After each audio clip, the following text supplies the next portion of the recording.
Twice, dalawang beses niyang pinagtangkaang patayin si David sa pamamagitan ng javelin. Pero hindi po nagtagumpay iyon. Pero ngayon, si Haring Saulo ay hindi talaga mapigilan sa kanyang pagnanais na puksain si David. Hindi pa naman hari si David at that time. And it just so happens na si Jonathan, na anak ni King Saul, ay best friend ni David. At sinabi ni David kay Jonathan, ano ba ang kasalanan ko sa tatay mo? Bakit gusto talaga niya akong patayin? Tapos sabi ni Jonathan, wala namang ganung intensyon ang tatay ko sa iyo. Sabi ni David, hindi yan totoo. Merong masamang balak ang ama mo sa akin at hindi niya ito ipapaalam sa iyo sapagkat iniisip niya na malulungkot ka. And then sabi ni David, at dito tayo magbubulay-bulay mga kapatid, mga kaibigan. Ang sabi ni Haring David, ngunit sa katotohanan, habang buhay ang Panginoon at buhay ka, iisang hakbang ang nasa pagitan ko at sa kamatayan. Ito ang description ni Haring David sa kanyang buhay. Ang distance daw between him and death ay isang hakbang lamang, isang step. Isang step. Hindi po ilang kilometro ang distansya ni Haring David at sa kamatayan. Sabi ni Haring David, ang pagitan daw between him and death is just one step. At meron pong dalawang bahagi ang ating pagbubulay-bulay sa gabing ito. Una, the nearness of death. Malapit po ang kamatayan sa atin. Pangalawa, how should we then live? Paano tayo mamuhay dito sa mundo? Dumako tayo sa unang punto. The nearness of death. Ang kamatayan ay malapit po sa atin. Sa totoo lang, yung description ni Haring David sa kanyang buhay, na ang distance between him and death is just one step. Yun din ang description po ng buhay natin, mga kapatid, mga kaibigan. Ang pagitan ng buhay mo at ng kamatayan, sa totoo lamang ay isang hakbang lamang. Ayon pa kay Santiago, si James, na apostol ng ating Panginoong Jesucristo, na may akda din ng Bible. Ang sabi ni James, what is life? Ano ba ang buhay? And then, dinescribe ito ni Santiago. Sabi ni Santiago, it is a vapor that appears for a moment and then vanishes. In Tagalog, ano ba ang iyong buhay? Kayo nga'y isang singaw na sa sandaling panahon ay lumilitaw at pagkatapos ay naglalaho. Ang buhay daw natin dito sa mundo ayon pa sa Biblia ay parang singaw lamang. Ano bang ibig sabihin ng singaw? Ito ang singaw, oh. Yan, ang singaw ay nandyan pa, pero sa sandali lamang ay naglalaho. Ito po ang description ng ating buhay. Kausap pa natin kahapon yung isang tao, tapos ngayon nagugulat tayo dahil wala na. At maaring malakas pa ang ating katawan ngayon, pero bukas ay kinuha na pala tayo ng Panginoon. Kaklase po ng aking nanay, namatay ang kanyang kapatid. Nakaburol pa po yung katawan ng kanyang kapatid. Yung isang kapatid ay pumanaw na naman. Sunod-sunod po. Nung tayo po ay bata pa, hindi natin masyadong iniisip ang kamatayan. Para bang iniisip natin na malayong malayo pa, kasi bata pa tayo eh. Meron tayong pakiramdam na tayo po ay immortal. Ang kamatayan ay andun pa sa kabilang barangay sa ating pakiramdam. Pero ngayon, aminin po natin, si Jenna, nasa kaedad naman siguro tayo, ni Brother Lorenzo, meron na po tayong mga nararamdaman. Sa totoo lang, nag-iilusyon tayo kung iniisip natin ang ating kalakasan ay katulad 10 years ago. The same 10 years ago, we are having daydream. Ang magawa natin when we were 21 years old ay hindi natin magagawa na ngayon. Now, nung bata pa tayo, iniisip natin ang kamatayan, magaan lamang. But it is solemn work to the best of men. Ang taong nag-iisip ay nagbubulay-bulay na ang kamatayan ay hindi pala ito pinaglalaruan na katotohanan. Hindi natin ito dapat ituring na magaan. Dapat ang kamatayan ay pinaghahandaan po natin, pinagbubulay-bulayan po natin because anytime ay mangyayari ito sa ating buhay. Ang katotohanan po, hindi po natin alam kung kailan po kakatok sa pintuan natin ang kamatayan. At kung ang kamatayan ay kumatok sa ating pintuan, hindi po natin ito matatakasan.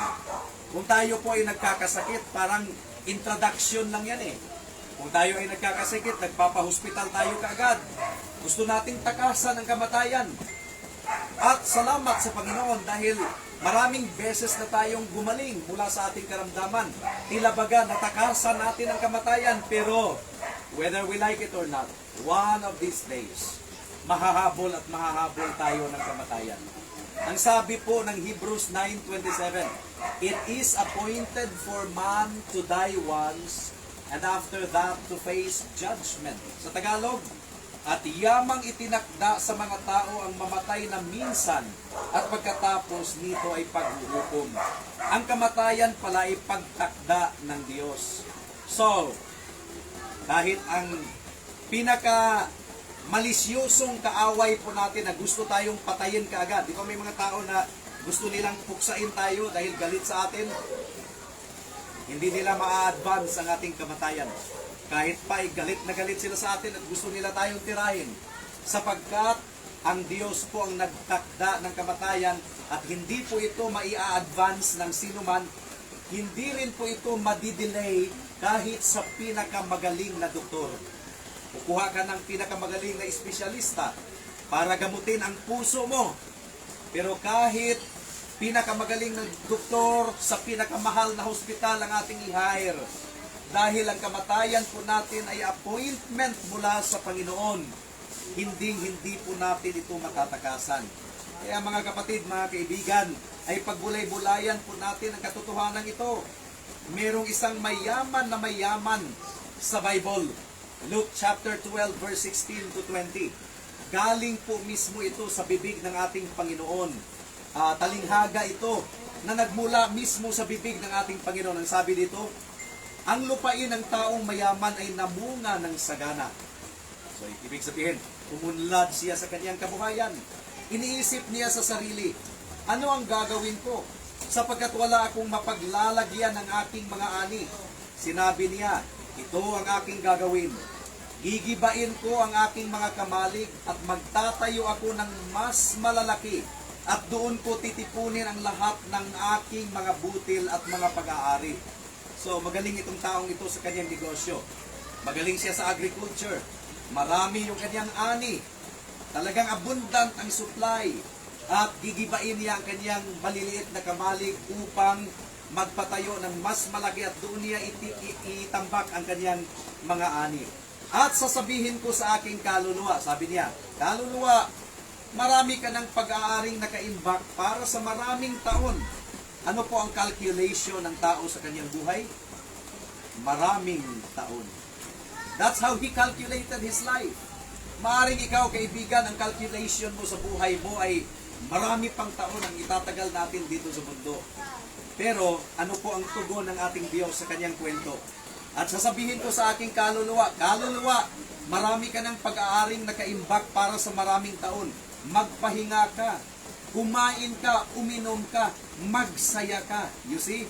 Yung ganyang focus lamang sa buhay ay mag-enjoy, mag-relax. Kasi marami na siyang kayamanan. Subalit sinabi sa kanya ng Diyos, hangal, sa gabing ito ay kukunin ang iyong kaluluwa at kanino kaya mapupunta ang mga bagay na inihanda mo. Nakuha natin? Yung mga tao pala na ang calculation nila sa kanilang buhay ay in terms of maraming taon, ang Diyos na mismo ang nagsasabi na hangal ang taong iyon. Tinawag niya ang taong mayaman na hangal kasi ang kanyang calculation sa kanyang buhay ay magtatagal pa siya dito sa mundo, mag-i-enjoy pa siya sa kanyang meron siya, mga kayamanan niya, pero sa gabing ito, kukunin ng Diyos ang kanyang kaluluwa at kanino mapupunta ang kanyang pinaghihirapan. Yung taong iyon ay nag-iisip na ang distansya between him and death ay malayo pa. Pero iba ang nasa isip ng ating Panginoon. He was just a step away from death. Hindi nga niya alam. He did not even realize that he was just a step from death. What about you, kaibigan? Tayo, bawat isa sa atin. Maaring ngayon, iniisip mo na ang distance between you and death ay malayong malayo pa. But who knows? We do not know. Hindi talaga natin alam. Kaya, pagbubulay-bulayan po natin ang katotohanan ito, malapit po ang bawat isa sa atin sa kamatayan. You may be thinking of your security for many years to come. Bata ka pa, marami ka pang plano sa buhay. But, if you contemplate upon this truth, wala sa isipan natin kung kukunin tayo ng Diyos. Ang description pala ng Diyos sa atin yan ay hangal. You fool, you are just a step away from eternity. Alam natin, ang kamatayan ay darating sa atin, madalas, walang paunang sabi. Wala pong warning. May warning ba ito si Christian Bird? May naramdaman siya o biglaan lang? Meron siyang Pero sinugod siya sa ospital. How many days siya doon sa ospital? Okay, at least merong kaunting advance warning. Merong kaunting advance warning na 3 days. Pero marami pong pagkakataon na ang kamatayan ay kumakatok sa pintuan ng ating bahay nang wala pong warning, wala pong pasabi. Kaya nasasyak madalas ang mga tao sa kamatayan na biglaan. For example, sa pamamagitan ng isang accident or sa pamamagitan ng isang heart attack. Kung naalala ninyo yung sumabog na World Trade Center sa US noong 2001. Kung naalala, makinig po tayo mga tutoy. Makinig po tayo. Kung naalala po ninyo yung World Trade Center noong 2001. So, kumbaga, normal ang takbo ng buhay ng mga taong iyon. They did their usual business on that day. Hindi nila alam. They were just a step away from death. They did not even realize it. And all of the sudden, pumutok po ang Twin Towers ng World Trade Center. Ganon din ang nangyari sa Old Testament. Meron pong isang hari sa Babylonia na ang pangalan ay si Belshazzar. Si Haring Belshazzar, kahit ang Babylonia ay sinalakay ng mga kaaway, pero meron naman siyang confidence sa kanyang hukbong sandatahan. Kaya, kahit napalibutan na siya ng mga kaaway, itong si Belshazzar ay nagpa-party. Nagpa-party pa siya sa kanyang palasyo. At habang siya ay lasing na lasing, talagang pinakuha niya yung mga mangkok, yung mga tasa, yung mga wine glass doon sa galing sa Temple of Jerusalem upang ialay niya sa kaniyang mga Diyos-Diyosan. So talagang nagparty siya. Pinag-uutos niya na yung mga vessels from the Temple of Jerusalem, yun ang gagamitin sa kanilang paglalasing. At bibigyan niya ng parangal ang kaniyang Diyos-Diyosan. At habang siya ay nagpa-party, talagang merong kamay na lumabas sa dingding at merong sinulat po na 3 salita. Mene, mene, tekel, upharsin. Nagulat ang hari. Lasing na lasing siya. Pero parang natauhan siya ng kaunti. Pinatawag niya yung kanyang mga pantas upang i-interpret yung word na sinulat ng mahiwagang kamay sa dingding. Pero wala pong naka-interpret. And pinatawag finally si Propetang Daniel. You heard of Prophet Daniel. At in-interpret ni Daniel ang nakasulat sa dingding. Ni-remind ni Daniel si Haring Belshazzar, na ang kaharian mo ay minana mo mula sa lolo mo. Ang lolo mo ay pinabagsak ng Diyos dahil sa kanyang kayabangan. Alam mo yun, Belshazzar. And then sabi ni Daniel kay Belshazzar, now you in your pride have not humbled yourself before him, but have ordered the sacred vessels that were brought from the temple in Jerusalem to be brought in that you might drink your wine from them. And you have praised the gods of gold and silver, but the God in whose hand your very breath is, you have not glorified. So, sinaway ni Daniel si Belshazzar. Sabi ni Daniel, dependent ka sa Diyos, sa hininga mo ngayon, and yet ginagamit mo ang hininga mo upang lapastanganin ang Diyos. Ang bibig mo ay nangangamoy alak upang lapastanganin ang Diyos. Ang sabi pa sa Daniel chapter 5 verse 26 to 28, ito ang kahulugan ng bagay. So ininterpret ni Daniel yung salitang nakasulat ng mahiwagang kamay sa dingding. Mene, binilang na ng Diyos ang mga araw ng iyong kaharian at ito ay winakasan. Tekel, ikaw ay tinimbang sa timbangan at natuklasang kulang. Peres, ang iyong kaharian ay hinati at ibinigay sa mga taga-Media at taga-Persia. And then kung basahin po natin ang Book of Daniel, malalaman po natin na sa gabing iyon, pinatay si Haring Belshazzar. One moment, siya po ay naglalasing, nagpa-party, nagse-celebrate, and in a short while, tinahak na niya ang eternidad. Meron siyang kaunting warning, bago siya namatay, narinig niya ang mensahe ni Daniel, pero most of us, maaaring kukunin tayo ng Diyos nang walang advance warning. So sabi ni Daniel kay Belshazzar, tinimbang ka, ngunit kulang. Tinimbang ka sa hustisya ng Diyos, ngunit kulang. What about us, kaibigan? Ang distance between us and death is just one step. Hindi talaga natin alam na tayo ay malusog pa ngayon pero bukas ay wala na tayo. So that's the first point. Life is short. Malapit lang po ang kamatayan mula sa bawat isa sa atin. Pangalawang punto, papaano tayo mamuhay? How then should we live? Ngayong alam natin na ang buhay natin dito sa mundo ay walang katiyakan. Papaano tayo mamuhay? Aksayahin natin ang ating buhay? Spend natin ito na malayo sa Diyos? Wala tayong puso para sa Panginoon? Pagsamba sa Kanya at pagdakila sa Kanyang pangalan? Spend natin ang ating buhay sa licentious and riotous living?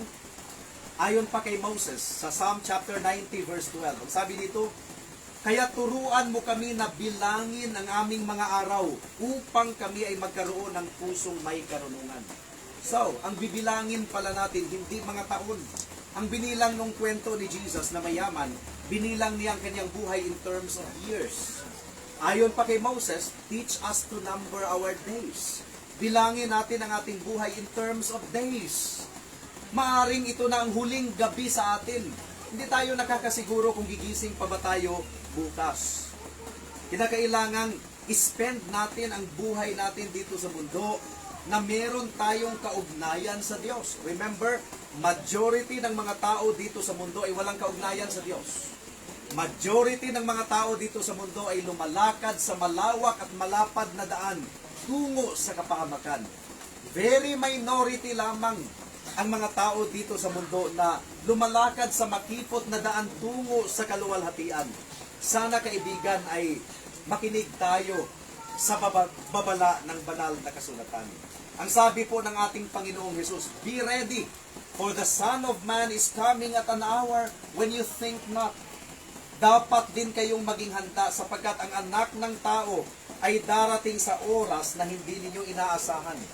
And then, kung i-apply natin ito sa kamatayan, dapat din tayong maging handa sapagkat ang appointment ng Diyos sa ating kamatayan baka ay dumating na nang hindi natin nalalaman. Kinakailangang mamuhay tayo in such a way na kung kukunin tayo ng Diyos anytime from now, ito na pala ang last step natin, ready tayo na humarap sa Kanya. Remember ang sinabi po ng Hebrews 9:27, as it is appointed for man to die once and after that to face judgment. Itinakda para sa lahat ang mamatay na minsan at pagkatapos nito ay ang paghahatol. Hindi po lahat ng tao dito sa mundo ay nabigyan ng warning or babala. Mapalad kayo sapagkat sa gabing ito, ay napapaalalahanan kayo. Pero kung hindi natin ito tutugunan, ang mensaheng ito ngayong gabi, ang gagamitin ng Panginoon bilang batayan ng kanyang paghuhusga sa atin sa araw ng paghahatol. At pagdating po sa kamatayan, wala pong obligation ang Panginoon na magbigay warning sa iyo in advance. Si Christian Ver, mga 3 days pa lang nabigyan siya ng paunang warning kasi na-hospital pa. But God is not under any obligation na bigyan tayo ng advance warning na kukunin na pala niya tayo. He is not under any obligation. We could die any moment. Kaya mga kaibigan, pagbulay-bulayan po natin ang katotohanan ito. What if the Lord will call us tonight? What if 2:00 ng madaling araw mamaya ay kukunin tayo ng Diyos? Kung ikaw po ay nagbabalak na yung tinatawag na deathbed repentance, saka ka palang magsisi sa kasalanan mo, kung malapit ka nang mamatay, you do not know. Di ba? Baka wala ka ng chance na makapagsisi sa kasalanan mo. It may be that someday, nagbabala ka nga na kung matanda na ako, paugod-ugod na ako, saka pa lang ako makipagkasundo sa Diyos. So, yung thinking pangalan na ganyan, talagang mababa ang pagtingin ng isang tao sa Diyos. Kumbaga, ibibigay natin sa Panginoon ang tira-tirang lakas ng ating buhay, ang tira-tirang taon sa ating buhay. Kumbaga, you will spend your younger days na malayo sa Diyos, walang pakialam sa Kanya, and then you are planning na sa pagtanda mo, saka ka palang magseryoso sa Panginoon. Napakababa ng pagtingin mo sa Diyos kung ganyan. Na ang Diyos ay tira-tira lang ng buhay mo ang ibibigay mo sa Kanya. Nababasa po ng Panginoon ang laman ng puso mo, kaibigan. Pero, wala pong garantiya tayo na aabot tayo ng katandaan. We have no guarantee whatsoever na aabot tayo ng katandaan. Maaring sinasabi mo sa Panginoon ngayon, nalalapit ka sa Kanya on your own terms. Kung natupad mo na yung pangarap mo sa buhay, nakapagpatayo ka na ng mansyon, so you get to choose the time and place and the date kung kailan ka lalapit sa Panginoon. Marami pong mga tao na nakagawa na ng mistake na yan. Many people have planned to come to God at 11 o'clock pero kinuha ng Diyos at 10:30. Kailangang lumapit tayo sa Diyos, magsisi sa kasalanan natin at magtiwala tayo kay Kristo sa kasapatan ng Kanyang dugo na inalay doon sa cross ng Kalbaryo para sa kaligtasan ng sino mang manampalataya sa Kanya. Kailangang magtiwala tayo sa Diyos habang meron pang pagkakataon. Let us come to God on His own terms. At ano po ang term ng Panginoon? The term of God is now.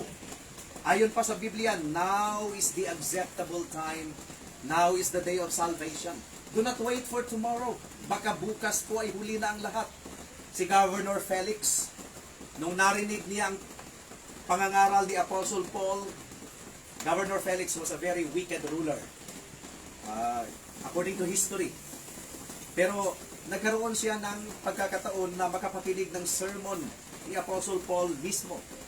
Pero natakot siya sa message ni Paul because the message of Saint Paul or Apostle Paul was telling Felix to repent of his sin and believe in Jesus Christ alone as his Lord and Savior. Ang sabi po ni Felix, tigil na. Saka lang ako makikinig sa iyo ulit kung merong pagkakataon. Nakakalungkot, hindi po dumating ang pagkakataon na yun. And Felix died in his sin. Ngayon ang oras upang makipagkasundo ka sa Panginoon, kaibigan. Romans chapter 13 verse 11 tells us, bukod dito, alam ninyo ang panahon na ngayoy oras na upang magising kayo sa pagkakatulog. Sapagkat ngayon ay higit na malapit na sa atin ang kaligtasan kaysa noong tayo'y sumampalataya ng una. And then sabi ni Paul, God said, I heard you in the accepted time, and I will help you in the day of salvation. At dagdag pa ni Paul, behold, now is the accepted time, now is the day of salvation. Sa panahong kanais-nais ay pinakinggan kita at tinulungan kita sa araw ng kaligtasan. Ngayon na ang panahong kanais-nais ngayon na ang araw ng kaligtasan. Ang sentensya ng Diyos sa kamatayan, ang sabi kasi ng Romans 6:23, ang kabayaran ng kasalanan ay kamatayan. Kaya nga, namamatay tayong lahat. Pati ang mga sanggol, makasalanan din, namana nila kay Adam at saka kay Eve. Kung walang kasalanan ang mga sanggol, hindi sana sila mamamatay. Pero bakit mayroong sanggol na mamamatay? Guilty din sila sa pagkakasala, kasalanan na namana natin kay Adam and Eve. Kaya mayroong sanggol na namamatay. Let us not think of them as innocent. They are as guilty as us. As we are, rather. Ang kabayaran ng kasalanan ay kamatayan. At simula nung nahulog ang tao sa kasalanan, ang ating unang mga magulang, lahat ng salinlahi ay nangamatay. Yung death sentence sa sangkatauhan, hindi po yun nabago. Hindi talaga nabawi. Dati, during the time of Joseph Estrada, merong death penalty sa Philippines.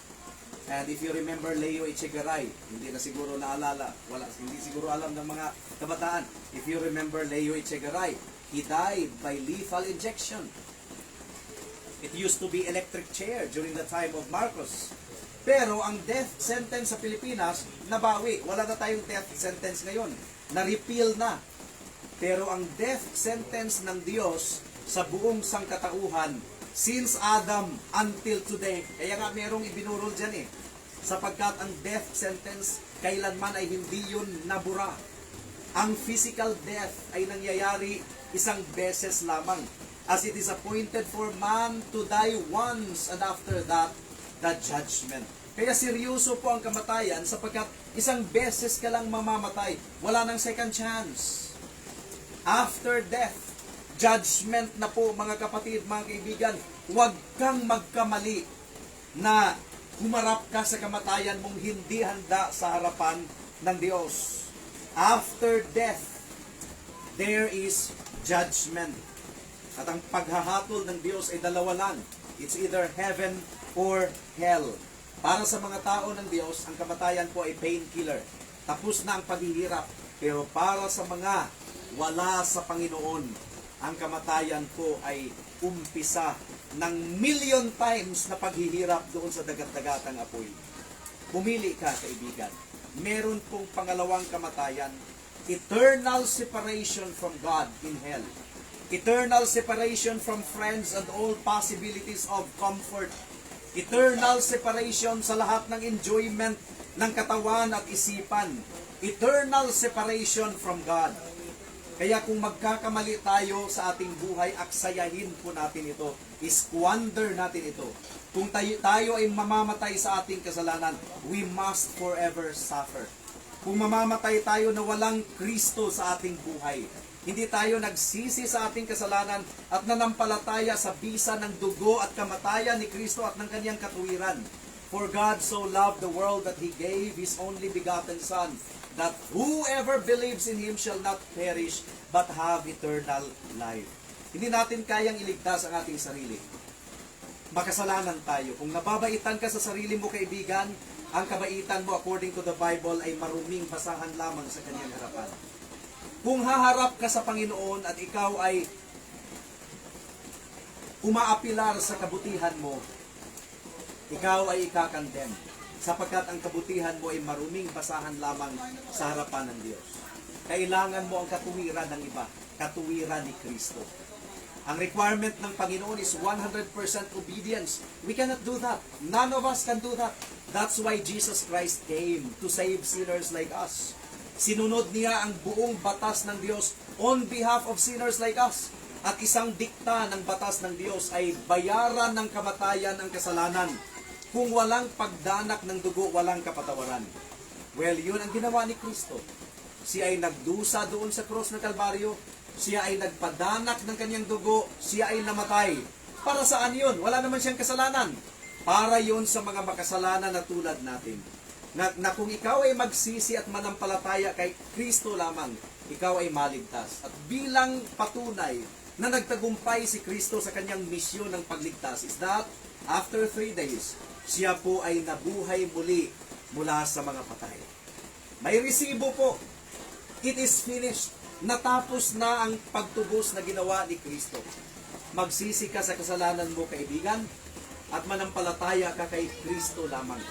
Nasa Kanya ang kaligtasan, kaligtasan mula sa pagkaalipin sa kasalanan. Marami tayong mga deadline. Buwan-buwan may deadline tayo. Sa ating trabaho, mga babayarin, may deadline. Pero kung hindi natin mabit ang deadline na yon, meron pa namang second chance. Pero ang deadline ng ating kamatayan, kung hindi natin mabit sa pamamagitan ng reconciliation with God through Jesus Christ, naabutan tayo ng kamatayan, huli na ang lahat. To be prepared to die is to be prepared to live. Nawa po, kaibigan, ay kinausap ka ng Diyos ngayon. Manumbalik ka sa Panginoon. Kaaway ka ng Diyos kung wala ka kay Kristo.